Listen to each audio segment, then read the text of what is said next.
প্রতিবারে নিয়ে আপনার সামনে নতুন আরেকটি ভিডিও নিয়ে চলে আসলাম। আজ দেখাবো যে এসএসসি 2024 পরীক্ষা না দিয়ে 100 জন পাস। কীভাবে তারা পাস আজকে এই ভিডিওতে দেখাবো। তার জন্য আপনার সাথে অনুরোধ থাকবে যে অবশ্যই এই ধরনের নিত্য নতুন ভিডিও পাওয়ার জন্য চ্যানেলটি সাবস্ক্রাইব করে পাশে থাকুন, ঠিক আছে। তার জন্য আমরা সরাসরি সেই নোটিশে নিউজে চলে যাই। যাবো দেখেছেন মাধ্যমিক ও উচ্চ মাধ্যমিক শিক্ষা বোর্ড চট্টগ্রাম। এখানে উপরে দেখেন যে শিরোনাম 2 শিক্ষার্থী নয়, পরীক্ষা না দিয়ে পাশ করেছে 17 জন। শোনার পরে কিন্তু একটা অবাক করা বিষয় যে 2 শিক্ষার্থী নয়, যে পরীক্ষা না দিয়ে পাশ করেছে 17 জন, কিন্তু 1-2 জন পরীক্ষা না দিয়ে পাশ করেছে 17 জন। শুনলে মানে অবাক হওয়ার মতন বিষয়, ঠিক আছে। এত বছর 2 বছর লেখাপড়া করার পরে কিন্তু ভালো পরীক্ষা দেওয়ার পরে কিন্তু পাশ হয় না, কিন্তু তারা পরীক্ষা না দিয়ে 17 জন পাশ করে বলছে। অবাক করা বিষয়, ঠিক আছে। তো আমরা দেখি নিই তারা কীভাবে পাশ করছে। দেখতে পাচ্ছেন যে চট্টগ্রাম শিক্ষা বোর্ডে একটি বিষয়ে পরীক্ষা না দিয়ে ও 2 শিক্ষার্থী পাশের ঘটনা তদন্ত করতে গিয়ে, প্রথমত 2 শিক্ষার্থীকে তদন্ত করতে গিয়ে এমন আরও 15 জনের তথ্য পাওয়া গেছে। অভিযোগ উঠেছে যে শিক্ষা বোর্ডের কর্মকর্তাদের জোর সাজস এবং জালিয়াতি ঘটনা ঘটেছে, ঠিক আছে।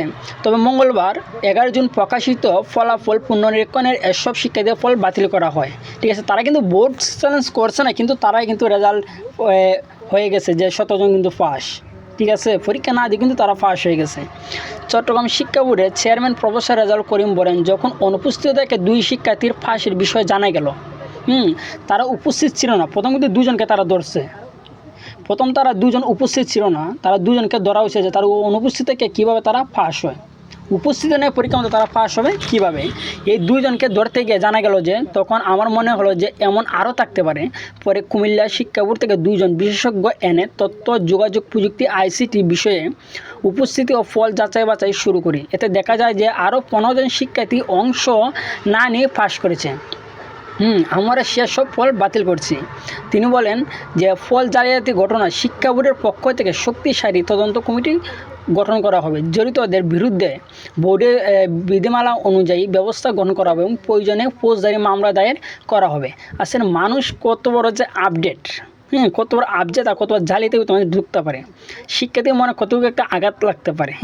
আমরা 2 বছর লেখাপড়া করার পরে কিন্তু আমাদের কিন্তু এই ধরনের যে অনেকেই কিন্তু ফেল এসেছে, তারপরে কিন্তু যেমন বোর্ড চ্যালেঞ্জ যাওয়ার পর অনেকে রেজাল্ট হয়ে পাস এসেছে অথবা এসেছে না, ঠিক আছে।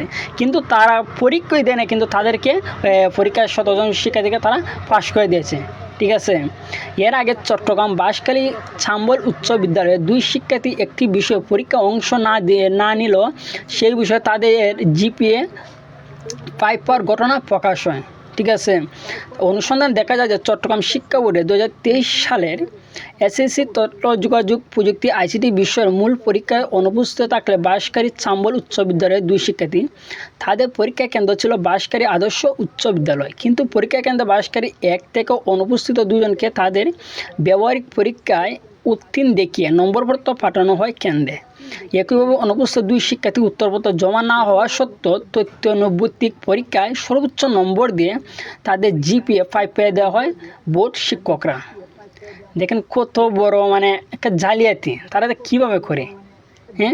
তারা পরীক্ষার কেন্দ্রে সে উপস্থিত না, তারপরে কিন্তু তাকে GPA 5 পাওয়া দেওয়া হয়, ঠিক আছে। কি ব্যবস্থা, মানে শিক্ষা ব্যবস্থায় কী একটা অবনতি হইতেছে।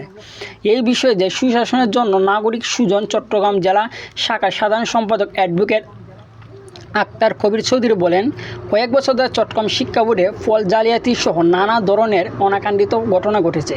তবে প্রকৃত অপরাধী এবং জড়িতদের আইনে আওতা আসছে না।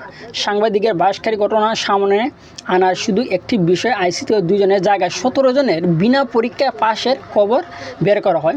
পুরো বোর্ডের সবগুলো পরীক্ষা তদন্ত করা হলে তবে বড় বিষয় বের হয়ে আসতে পারেনি। সূত্র জাগো নিউজ, ঠিক আছে।